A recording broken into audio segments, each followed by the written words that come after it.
Hi guys, I'm Laura Vitale, and on this episode of Laura in the Kitchen, we are revisiting an old favorite, and we're making it the ultimate loaded potato soup. Now, I have been asking you on Instagram, and if you don't follow me there, you should. I've been asking you, like, what do you want to see? What do you want to see me recreate? Since I have such a long library of recipes, and so many of you last week said loaded potato soup. So here we are. The first thing I've got going on right there is I'm cooking up some bacon. Now, I cook my bacon from frozen just because it's so much easier to cut. So that's going to take a few minutes to render all of its fat and crisp up. But while that happens, I've got some potatoes, and what I actually prefer to do when I'm making a soup, I like to slice my potatoes. I don't know why, but my nonna did. Anytime she makes pasta patate, something like that, she slices them. And by slicing them, they kind of start to really fall apart and make everything so creamy, rather than diced potatoes, I think, can keep their shape a little bit more than we like, because I think potatoes should fall apart. I think they should practically melt into everything. So I'm going to go ahead and just slice my potatoes. I'm using like Yukon Gold, and I'm using a couple of Idaho, but you can use all Idaho, all Yukon Gold. You can mix and match. I wouldn't use a sweet potato here, although maybe you could. I just not the vibe, not the vibe. I'm just gonna go ahead and slice them all, keep them in water so they don't oxidize. And then what I'm also going to do is finely chop some onion, garlic, and some celery. Get that yummy bacon out. It has done its job. And then some. If some pieces are not perfectly crispy, it doesn't matter because it's all going to go back in the pool anyway. I just need to get most of it crispy and that bacon fat rendered. Now, there's a lot of fat in this pot, okay? Because I cooked up a lot of bacon. I don't need all of that. I want some of it to cook my onions and stuff in, but look how much there is. It would just be swimming, and that's really unnecessary. So I'm going to take about half of it out. I want about 4 tablespoons of fat total. If you want to take all of it out and replace it with butter, you can. But I'm just going to go ahead and leave about 4 tablespoons behind. That's good enough. About half, I would say.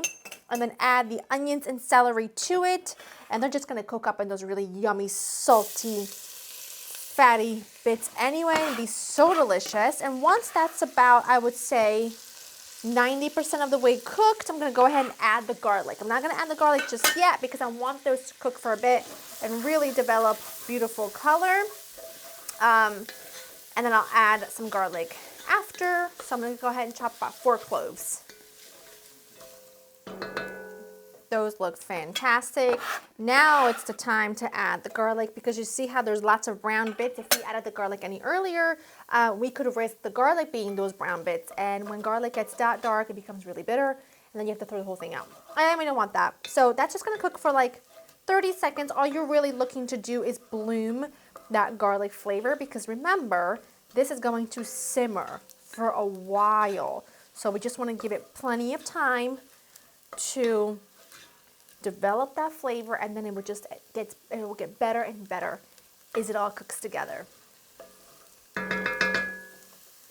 Add in some flour. It's going to look really dry in a minute, but you're going to have to just trust the process, because once you can no longer see raw flour, see how in the pot right now you can't see the raw flour because it has really blended well with all that fat. That's fantastic. That tells me that you're not going to end up with any floury flavors that are going to ruin the whole thing. Add some stock, chicken stock, but of course, blend that in. I'm also going to go ahead and add some heavy cream. Now, this is the ultimate, okay? This is not the loaded potato soup. This is the ultimate. So it's going to be really rich and decadent and fantastic. So I'm adding heavy cream because I want this to be decadent and fantastic and incredible. And then our sliced potatoes go right in.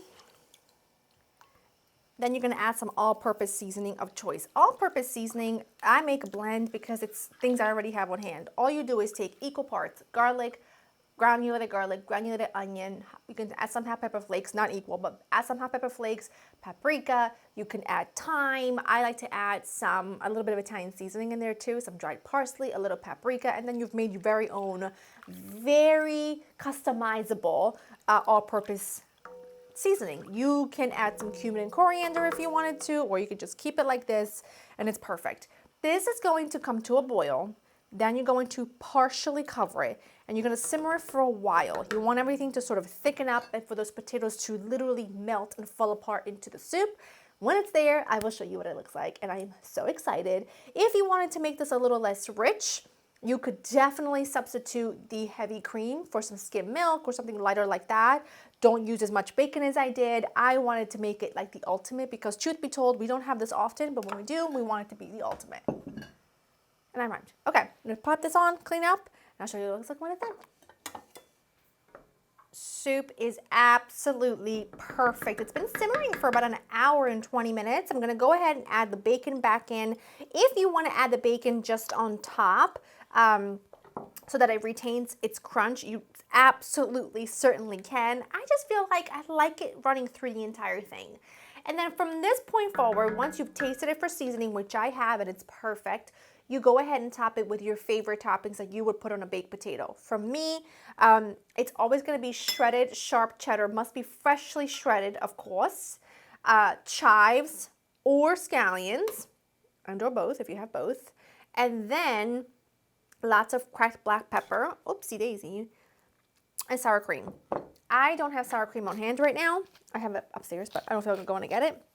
So I'm just gonna go ahead and top it with some of my freshly grated cheddar, which will sort of start to melt. I added black pepper and my beautiful scallions. Look how good just that looks. Look at the texture of the soup, okay? Now, if you add your sour cream, it'll like lighten in color. But you know what I do. You know I'm like one of those mixes arounders people, okay? It's what I do. I like everything to mix. I like for that cheese to start to melt. And if you weren't looking, I would have had a handful of cheese right to the soup.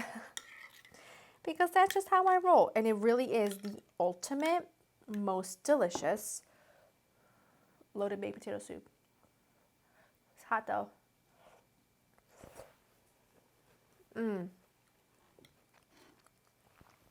There's no beating it. There's no beating it.